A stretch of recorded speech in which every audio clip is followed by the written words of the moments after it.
Et on repart au Proche-Orient. Après 2 ans de traumatisme et d'angoisse côté israélien, après 2 ans de guerre, de mort et de destruction côté palestinien, un accord a donc été trouvé entre Israël et le Hamas sous l'égide de Donald Trump. Il prévoit la libération en une seule fois des 48 derniers otages, qu'ils soient vivants ou morts. Cette libération devrait intervenir dans les prochaines heures, demain matin au plus tard, en échange donc de près de 2000 prisonniers palestiniens. Le cessez-le-feu, lui, est pour l'heure respecté. L'armée israélienne s'est retirée de certains secteurs de la bande de Gaza, ce qui a permis à quelques 500 000 Gazaouis de retourner vers le nord pour retrouver leurs habitations bien souvent réduites à l'état de ruine.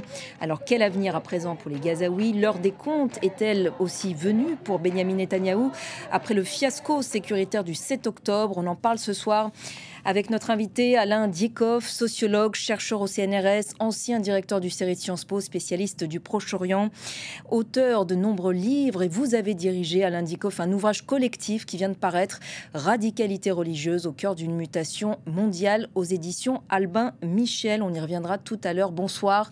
Alain Diekhoff, merci beaucoup d'être avec nous ce soir sur France 24. Tout d'abord, un mot de ce retour imminent des otages, en tout cas dans les prochaines heures d'ici lundi matin, un soulagement immense pour la société israélienne qui s'annonce.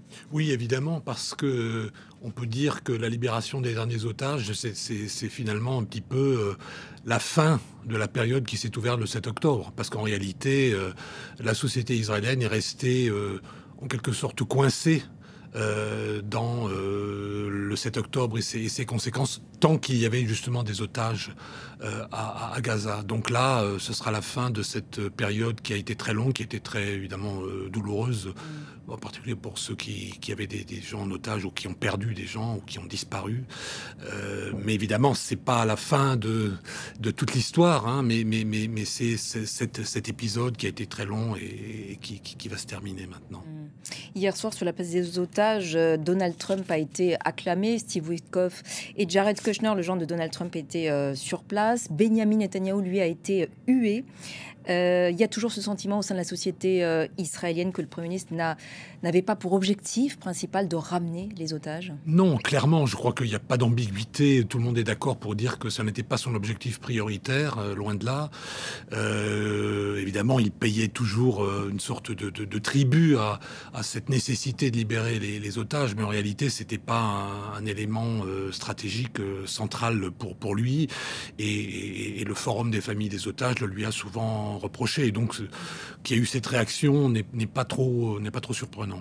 Et le consensus, d'ailleurs, autour de la légitimité de cette guerre s'est érodé au fil des mois? Alors, il s'est érodé parce que, précisément, le sentiment qui a prévalu, surtout cette année, en 2025, je vous dirais que le soutien à la guerre a quand même été relativement fort au début, bien évidemment, et est resté relativement constant en 2024. Mais c'est en fait le premier cessez-le-feu important du début de cette année, en janvier 2025, qui a été finalement rompu à l'initiative de Benyamin Netanyahou, parce qu'il disait qu'il fallait justement, entre guillemets, terminer le travail, qui a produit, on peut dire, une insatisfaction croissante dans la société israélienne et le sentiment qu'en effet le Premier ministre, dans tout cela, ne cherchait que sa survie politique en continuant la guerre. On a vu il y a quelques instants derrière vous cette fameuse place des otages. Qu'est-ce qu'elle a représenté durant ces 2 années? C'était un lieu de rassemblement, ça l'est encore pour le moment, mais c'est devenu assez vite un lieu de rassemblement à Tel Aviv même, mais pour l'ensemble finalement du pays, même s'il y avait d'autres lieux à Jérusalem ou ailleurs où les gens se rassemblaient également, mais qui était vraiment le point de ralliement. D'abord un rassemblement général hebdomadaire le samedi sur cette place, et puis évidemment des portraits de tous les otages, des personnes disparues, des gens de leur famille qui étaient là, qui témoignaient, qui évidemment faisaient part de leur espoir qu'un jour finalement les leurs reviennent. Donc ça a vraiment été ça, c'est un point de cristallisation, hein, où on voulait marteler en quelque sorte qu'on n'oubliait pas les otages, même si, comme je l'ai dit, ça n'était plus une priorité du gouvernement. Même si une page à cet égard est sur le point de se tourner, cette attaque du 7 octobre Et ce rapt donc des otages va laisser un traumatisme durable au sein de la psyché de la société israélienne. Alors, je pense que ça mettra évidemment du temps. Ça restera de toute façon un moment tournant, ça c'est sûr, et ça restera dans la mémoire collective israélienne de façon notable. Alors, pas seulement évidemment à cause des otages, mais aussi à cause de ce qui s'est passé le 7 octobre, c'est-à-dire 1200 personnes qui ont été tuées de façon quand même souvent particulièrement atroce. Et d'ailleurs, je me permets de rajouter qu'il y a 2 jours, si je ne me trompe pas, un Israélien justement rescapé de ce fameux festival Nova, dont l'épouse avait été tuée sur place et dont la mère s'était elle-même suicidée peu après le 7 octobre parce que justement traumatisée, a mis fin à ses jours. Et ça aussi, ça a beaucoup marqué. Hein. Absolument, parce que d'ailleurs, ça n'est malheureusement pas le premier suicide. Hein. Il y a déjà eu au cours des 2 années écoulées des suicides de personnes qui avaient traversé cette horreur. En effet, il y a aussi ce qu'on appelle un peu le post-traumatique, hein. C'est-à-dire qu'il y a eu le trauma, mais après, en effet, quand vous avez vu des gens de votre famille tués ou ne pas revenir, bah, évidemment, ça laisse des traces et vous pouvez évidemment avoir des difficultés psychologiques qui peuvent vous conduire à des suicides. Et ça, c'est évidemment quelque chose qui n'est pas malheureusement surprenant. Qu'attendent les Israéliens de l'après-guerre ? Alors évidemment, c'est la suite de l'accord, parce que pour eux, je dirais que là maintenant, ce qui va être le plus important, une fois que les derniers otages seront libérés, c'est l'après. C'est-à-dire pour eux, clairement, quels seront les dispositifs de sécurité qui empêcheront un nouvel 7 octobre. En fait, c'est ça. Et le fiasco, donc, voilà. Sécuritaire. Alors, il y a 2 choses. C'est-à-dire qu'à la fois qu'à Gaza et autour de Gaza, il y a un dispositif, y compris du côté palestinien, et c'est ce dont on va discuter, avec une zone qui sera certainement démilitarisée à Gaza même, dans la bande de Gaza, qui empêche en fait tout nouveau groupe armé palestinien de pouvoir à nouveau franchir la frontière. Donc ça, c'est évidemment une demande qui sera très forte. Et là, évidemment, le gouvernement, quel qu'il soit, sera vigilant. Mais la seconde chose, c'est en effet la question des responsabilités politiques. Parce que ce qu'il faut dire, c'est que de cette attaque du 7 octobre et de tout ce qui s'en est suivi, pour l'instant, les seuls qui ont un petit peu assumé une responsabilité, c'est les hommes de la sécurité. C'est-à-dire que le chef du renseignement militaire... Ils ont largement démissionné. Il a démissionné, le chef d'état-major a démissionné, le chef de la sécurité intérieure a démissionné. Et là, on parle donc de Benyamin Netanyahou. Mais en effet, il y a qui doit rendre des comptes. Personne assumé de les responsabilités politiques. En fait, il y a deux façons d'assumer cette responsabilité. La première, ça serait en effet qu'une commission d'enquête d'État soit constituée. Mais pour cela, il faut un accord du gouvernement. Et au mois de mai dernier, il y a une décision qui avait été prise à l'époque, en tous les cas par le gouvernement, qui était de ne pas constituer une commission de ce type-là. Est-ce que là, il y aura une pression qui sera plus forte de la part de la société civile qui conduira à une commission d'enquête? Je n'en sais rien. Et peut-être une reprise progressive des manifestations aussi anti-Netanyahou. Ça, c'est tout à fait possible, en effet. Qui préexistait donc avant le 7 octobre. Absolument. Il peut tout contre à fait les dérives autoritaires. C'est très clair que c'est quelque chose qui peut tout à fait se faire. Et il y aura un moment de la responsabilité politique, en fait, de Netanyahou et de son gouvernement qui sera posé. Et cette responsabilité-là, dans le fond, elle ne peut être réglée que par les urnes. En principe, les élections, c'est dans 1 an. Dans 1 an, c'est quand même très loin quand on voit évidemment la succession des événements qu'il y a eu au cours des 2 dernières années. Donc c'est pas certain qu'il n'y ait pas en fait des élections anticipées qui permettraient là aussi de poser la question de la responsabilité politique de Netanyahou. On voit à présent d'ailleurs vous les destructions de la bande de Gaza côté palestinien. Donc maintenant 67 000 morts, anéantissement, on le voit largement de cette bande de Gaza, un territoire qui a été confronté durant de longs mois à la famine, un degré de violence sans précédent là aussi au Proche-Orient. Ça aussi, ça restera gravé dans les mémoires du peuple palestinien. Évidemment. On peut dire quelque part pour eux, c'est certainement une deuxième Nakba. La Nakba, donc c'était la catastrophe de 48 pour eux, c'est-à-dire la guerre que les Israéliens qualifient de guerre d'indépendance, que appellent la guerre de 48 ou souvent la Nakba, c'est-à-dire le début de l'exode forcé des Palestiniens, donc 750 000 Palestiniens à l'époque qui avaient été expulsés du territoire qui est devenu israélien en 47-48. Et là, vu en effet le niveau tout à fait colossal de destruction, de tout point de vue humaine, vous l'avez dit aussi, le 80% du bâti qui a été détruit, ça laissera évidemment des traces, parce que ça veut dire que là aussi, d'une autre façon évidemment, et que du côté israélien, il y a des traumatismes sur le long terme, c'est évident. C'est-à-dire non seulement les familles qui ont été touchées par des gens qu'ils ont perdus aussi, donc évidemment il y aura des traumatismes durables, et ça va aussi, c'est assez évident, on peut d'ores et déjà le dire, nourrir aussi un ressentiment, ça c'est très clair dans la population palestinienne, de la situation finalement d'abandon dans laquelle elle s'est trouvée. Et on voit à nouveau donc ces images édifiantes, même terrifiantes de Gaza. Quelle vie possible après ça? Alors ça, évidemment, ça va être très compliqué. Ce qui est sûr, c'est qu'il y a une résilience, malgré tout, aussi de la société palestinienne. Le fait que déjà des centaines de milliers de Palestiniens qui étaient au sud reviennent vers le nord, alors qu'une bonne partie du nord, et en tous les cas certaines localités, en tous les cas, ont été détruites, parfois même complètement. Ça montre quand même une volonté de poursuivre, évidemment, la vie et de reconstruire. Mais reconstruire, évidemment, il faut bien le voir, sur des millions de tonnes de gravats, parce que c'est ça la réalité. Donc c'est prévu dans les fameux 20 points de Donald Trump, du plan de Trump de reconstruire, mais il faut bien voir que ça va être extrêmement compliqué. Et de mon point de vue, je dirais la reconstruction, elle doit être liée aussi nécessairement à une issue politique. Il faut qu'il y ait aussi un horizon politique. On ne peut pas se permettre, à mon avis, simplement de reconstruire. Il faut aussi que cette reconstruction s'inscrive dans un plan d'ensemble qui ait une dimension vraiment politique. Et le plan de paix de Donald Trump, justement, auquel vous faisiez référence à l'instant, je vous vois assez sceptique. Il comporte effectivement beaucoup de questions non tranchées, voire extrêmement floues. Il prévoit donc à terme la création d'un État palestinien. Benyamin Netanyahou, peu après avoir approuvé officiellement ce plan à Washington, rentre ensuite en Israël et s'adresse à son électorat en disant « Non, il n'y aura pas d'État palestinien ».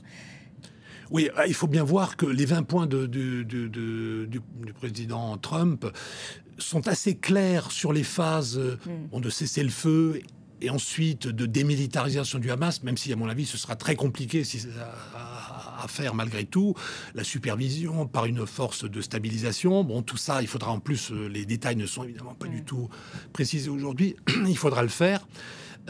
Plus tard, mais c'est évident que là où ça devient complètement flou, c'est sur les perspectives politiques. On dit un État palestinien, on ne sait pas lequel, et puis on sait en tous les cas très clairement que le gouvernement actuel est tout à fait opposé à un État palestinien, et pas seulement le gouvernement actuel. Et donc on peut craindre une guerre sans fin? On peut, en tous les cas, disons, je dirais que les perspectives d'une paix à portée de main sont quand même pour le moment assez lointaines, très incertaines en réalité. On peut évidemment y travailler, et je pense que le fait que, par exemple, le président Macron ait rattaché le plan Trump à l'initiative qui a été prise par la France et l'Arabie Saoudite à l'ONU. Ils seront tous les deux demain en Égypte. Voilà, c'est quelque part pour essayer d'arrimer en fait la fameuse déclaration de New York qui est beaucoup plus précise sur la marche à suivre pour arriver à un État palestinien, donc l'arrimer au plan Trump. Je pense que l'initiative en soi est bonne, mais ça va être compliqué à faire quand même. Et donc il y a ce plan de paix pour Gaza. Quid maintenant de la Cisjordanie et de ce fameux projet de Grand Israël qui est porté par un certain nombre de ministres, de Benyamin Netanyahou, qui a d'ailleurs repris à son compte ce concept qui ne date pas d'hier. Il est encore d'actualité? Ah ben, évidemment, parce que c'est bien la raison pour laquelle Netanyahou a tout de suite dit que, bah oui, l'État palestinien, lui, de toute façon, il était contre et on verra. Donc en laissant ça un peu de côté. Mais bien évidemment, pourquoi il est contre? Parce que essentiellement, ça va contre l'idéologie qu'il défend qu'il a toujours défendu. Au moins, il a eu de ce point de vue-là quand même un certain mérite d'une constance. Il suffit de remonter aux accords d'Oslo de 93-94. Il avait dit, dès ce moment-là, quand il y avait les premières négociations avec l'OLP que Rabin avait engagées, avec Arafat, qu'il était contre, à terme, un État palestinien. Donc, il n'a pas varié sur ce plan-là. Et il a encore d'autant moins de raisons de varier aujourd'hui que les partis de sa coalition, les partis religieux en particulier, à l'exception des ultra-orthodoxes, mais les autres, les partis nationalistes religieux ou les kahanistes, sont évidemment tout à fait contre cela et pour, en effet, une souveraineté en fait juive sur l'ensemble du territoire entre la Méditerranée et le Jourdain. La transition est toute trouvée avec l'ouvrage collectif que vous avez dirigé, dont je rappelle le titre, Radicalité religieuse au cœur d'une mutation mondiale, qui évoque donc ce retour du religieux dans le fait politique dans de nombreux endroits de la planète, et c'est notamment le cas donc au Proche-Orient ces dernières années. Oui, bien sûr. Ça, c'est une réalité depuis, qui évidemment... C'est toujours difficile de vraiment fixer une date, mais on peut dire qu'au cours du demi-siècle écoulé maintenant, depuis à peu près 50 ans, il y a eu une présence de plus en plus forte de la dimension religieuse de façon générale, mais surtout du lien entre religion et politique, de la politisation de la religion, politisation qui est le fait parfois d'acteurs laïcs, si vous voulez, mais qui est aussi le fait d'hommes de religion eux-mêmes, qui finalement utilisent la religion à des fins politiques. Donc ça, oui, c'est un phénomène tout à fait majeur qui s'est développé. Et après, je dirais, le reflux des nationalismes séculiers qui étaient présents à la fois du côté juif avec le sionisme, qui était quand même à dominante travailliste pendant très longtemps, donc socialiste, si vous voulez, et de l'autre côté, le mouvement national palestinien, mais aussi de façon générale le nationalisme arabe, avec Nasser entre autres, qui était finalement un nationalisme séculier, qui ne rejetait pas nécessairement complètement la religion, mais qui lui assignait un périmètre en fait très limité, qui n'avait pas à intervenir dans les affaires de l'État. Ce qui s'est développé à partir des années 70, des deux côtés, de façon très claire, c'est la montée de la politisation de la religion. Alors ça a été vrai de ce qu'on appelait évidemment l'islamisme politique, et ça a été vrai du côté juif avec le sionisme religieux, qui existait auparavant, mais qui avait une position pragmatique jusque dans les années 70. Position pragmatique qu'il a abandonnée pour avoir une position militante, en réalité. Et les justifications bibliques, disons, et religieuses à l'expansion territoriale israélienne, vous l'avez rappelé, ne datent pas d'hier. Et vous avez d'ailleurs choisi de revoir dans le cadre de votre carte blanche, et c'est une tradition au cœur de l'info, donc 2 images d'archives de 2 rabbins très influents dans les années 70, notamment Moshe Levinger et Hanan Porat, l'incarnation de ce que vous appelez le sionisme religieux. Le néo-sionisme. Oui. Alors, en tous les cas, du sionisme religieux, avec le tournant qu'il a pris dans les années 1970, donc après la guerre des 6 jours. Parce que la guerre des 6 jours, très rapidement, bon, je pense que tous les téléspectateurs le savent plus ou moins, c'est évidemment la victoire d'Israël militaire et la Cisjordanie et la bande de Gaza qui tombent un peu sous le contrôle israélien. Et la question, c'est de savoir qu'est-ce qu'on en fait. Alors, ce qui est la nouveauté qu'apporte le sionisme religieux, c'est de dire, dans le fond, cette terre, c'est le cœur de la patrie historique du peuple juif. Donc, on ne peut pas la céder. Et non seulement on ne peut pas la céder, mais il faut qu'on développe la présence juive, qu'on développe donc la colonisation, parce que c'est une sorte d'impératif religieux. C'est pas uniquement politique. Donc, c'est un impératif religieux, parce que si on veut faire progresser la fin des temps, le salut messianique, en fait, il faut que cette colonisation se développe. Et donc, en effet, c'est à ce moment-là qu'on voit des rabbins comme les 2 qui ont été présentés ici, Levinger et Hanan Porat, qui militent, qui encouragent en fait des juifs religieux à s'installer autour de Bethléem, autour de Naplouse, pour développer la présence juive. Toujours encore une fois dans cette logique que finalement l'intégrité territoriale est indispensable pour l'avancée du processus messianique. Donc on est complètement dans une perspective, en effet, imprégnée de religiosité.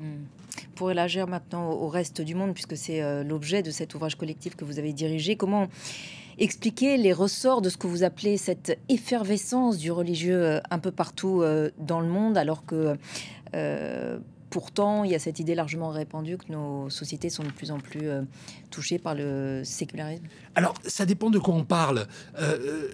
C'est vrai et c'est évident que continue à à s'opérer finalement, au moins dans certaines sociétés, et c'est le cas en Europe par exemple, une sécularisation, si on entend par là, une baisse des pratiques et des croyances. Ça, c'est attesté en effet. Les enquêtes le montrent qu'en Europe, ce processus de déprise du religieux en termes de pratiques et de croyances continue. Dans les autres régions du monde, ça n'est en général pas le cas, ou de façon bien moindre. On peut même dire qu'il y a un phénomène de reprise du religieux, par exemple dans le monde arabe, depuis une trentaine d'années, c'est très vrai. Mais même en Europe, ce qu'on voit aujourd'hui, c'est que l'utilisation de la rhétorique religieuse à l'appui de mobilisation politique, elle est beaucoup plus présente aujourd'hui. Il y a 15 ou 20 ans, on n'aurait pas trouvé ce qu'on trouve aujourd'hui, c'est-à-dire des leaders politiques, en général plutôt populistes, utiliser un registre religieux. Exemple, c'est Matteo Salvini qui, par exemple, va brandir un rosaire devant le Duomo à Milan, ou Orban qui prétend œuvrer pour défendre finalement l'Europe face en particulier aux migrants. Et dans cette logique-là, il mobilise le christianisme comme emblème identitaire. Donc ça, c'est un phénomène qui est vraiment très très présent partout. Et j'ai cité volontairement l'Europe parce qu'en effet, pour bien montrer qu'on peut avoir en même temps une baisse des pratiques et une utilisation finalement de la religion à des fins politiques. Merci beaucoup Alain Dieckhoff pour d'avoir répondu ce soir à toutes nos questions, notamment sur le Proche-Orient. Et donc je rappelle votre livre Radicalité religieuse au cœur d'une mutation mondiale aux éditions Albin Michel. C'est la fin de cet entretien à retrouver sur notre site internet et nos réseaux sociaux. Restez avec nous sur France 24. C'est la fin d'Au cœur de l'info, mais l'actualité revient dans quelques minutes.